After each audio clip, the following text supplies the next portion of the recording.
What's up my loves, my name is Paige, this is Paige with the Page, and today we're going to be doing my September book haul.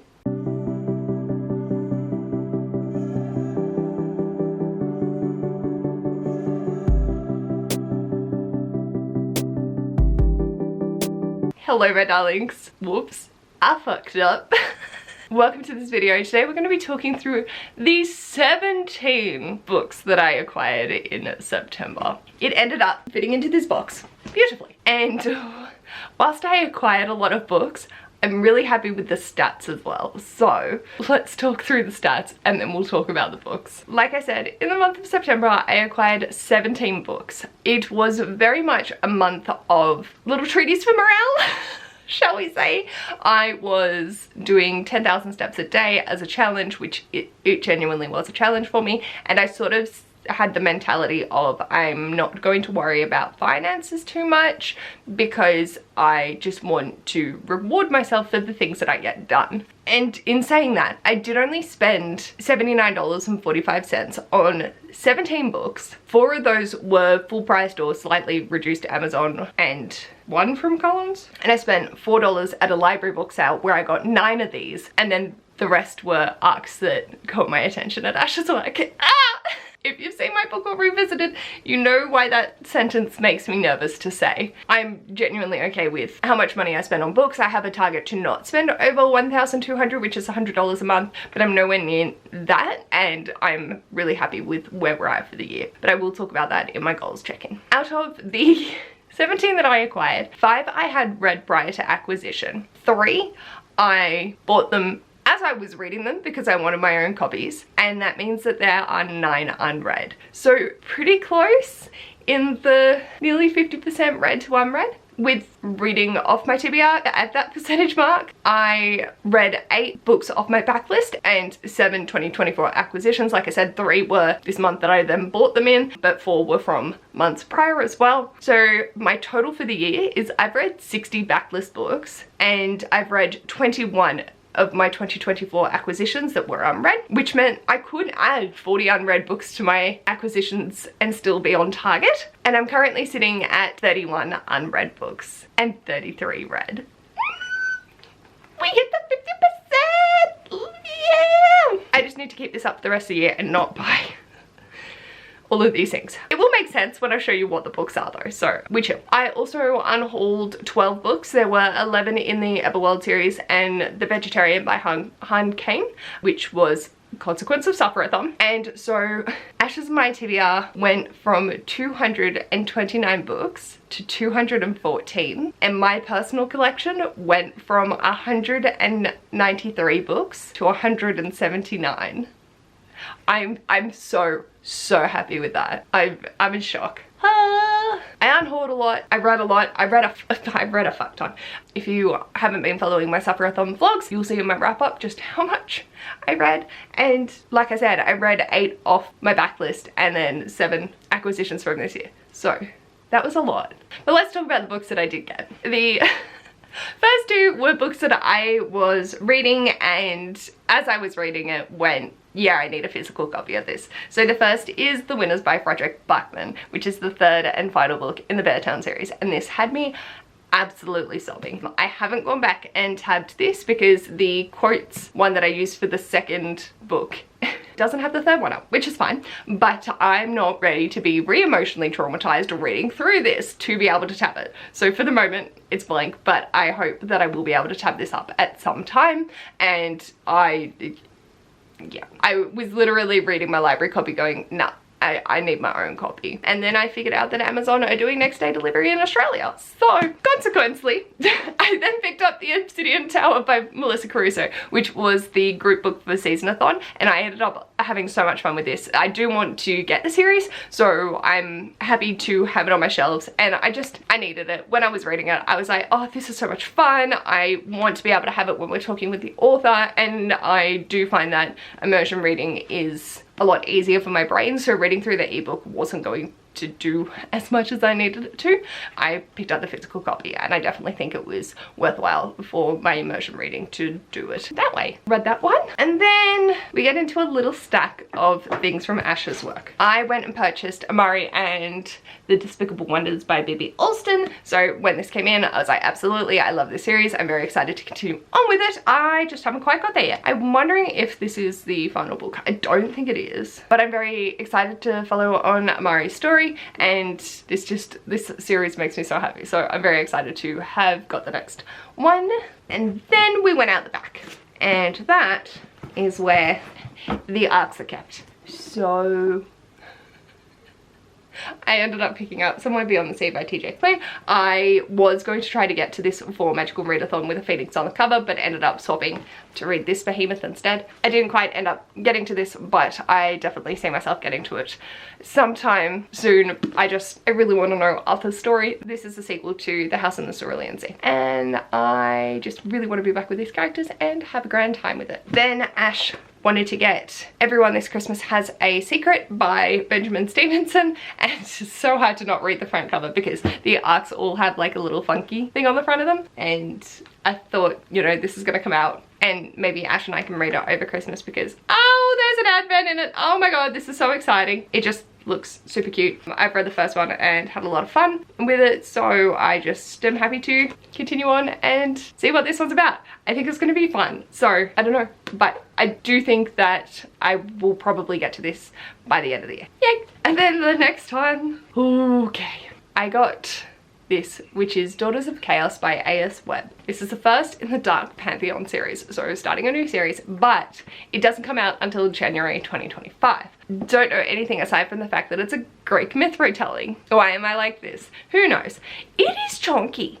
It is chunky, not gonna lie. It's not as chunky as I actually thought it was. Oh shit, it's not even over 500 pages. But this is still a lot of text for a little brain to have to read with no audiobook.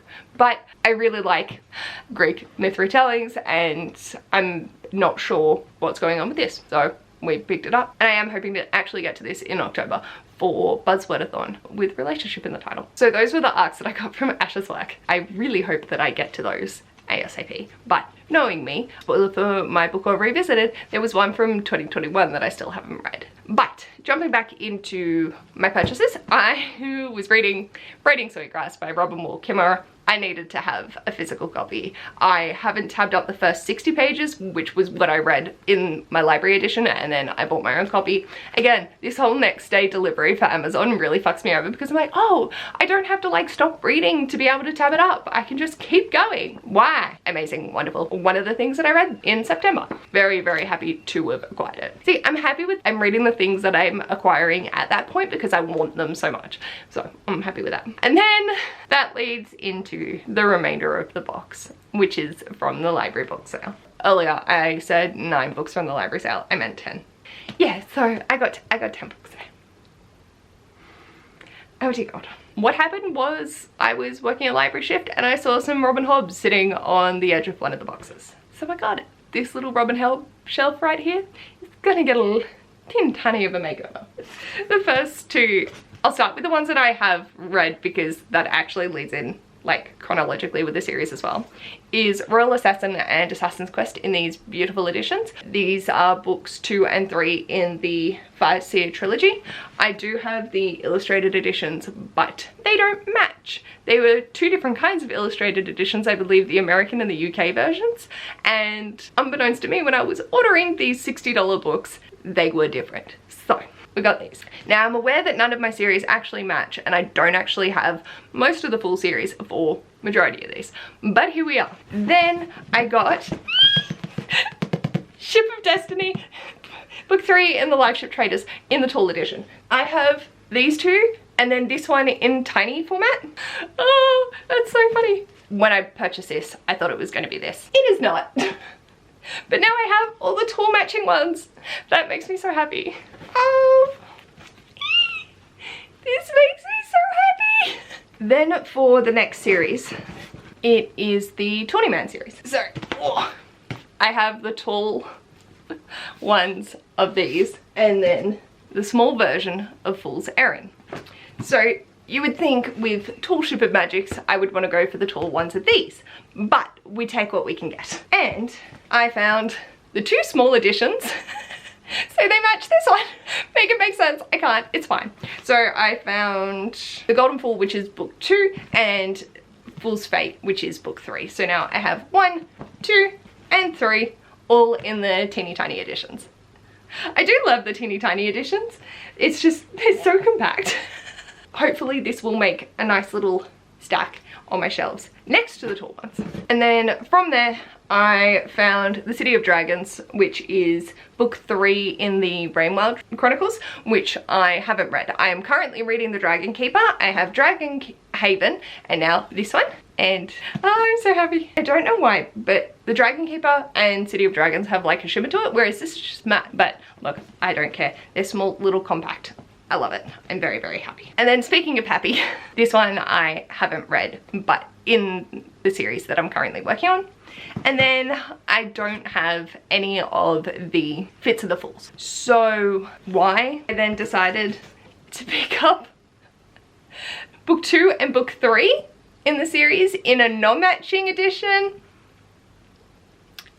Riddle me that, because I don't have book 1. I'm going to have to make a decision on what I can find. But in the interim, I figured basically I'm very close. I'm only missing 2 of their entire catalogue in the Realm of the Elderlings, the 4th Rainwild Chronicles and the 1st Fits of the Fool. So I'm pretty happy with that. If I do decide to continue on, or am forced to continue reading these next year and finishing them off, I have them ready to go, sort of thing. We'll just see what I can end up accruing for the others. I would really like to keep and find the last one in this edition and then make a decision about these. I don't mind, like, essentially I paid $4 for this entire library haul, so it's like 20 or 40 cents for these. I'm more than happy to purchase the edition that I want when I decide that I want it and replace it. So then I have 2 more things from the library book sale.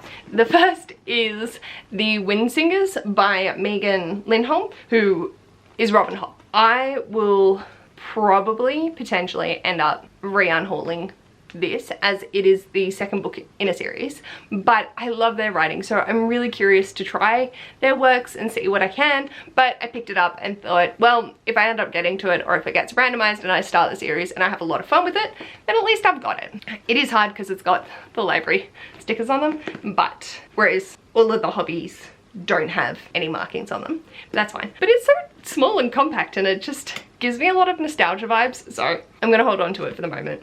And the final thing that I got in the haul was Crossroads of Canopy by Thoraya Dyer, and I believe this was an Australian author. This again may be unhauled, but the cover is so stunning. It is the first in a trilogy, so again, not wanting to start those new series, but it has been blurbed by Tamora Pierce, which is why I picked it up. Tamora Pierce is one of my favorite authors as well, so I am impressed by Tamora Pierce on the cover, and I was like, okay, I'll get it. I don't know anything about it. I'm excited. We'll see if it comes up in a series thing, but it's also so stunning. So I was very happy to have grabby hands and pick this up. I'm going to make a really bad choice in trying to pick these all up. Can she do it? Oh dear God. Nope.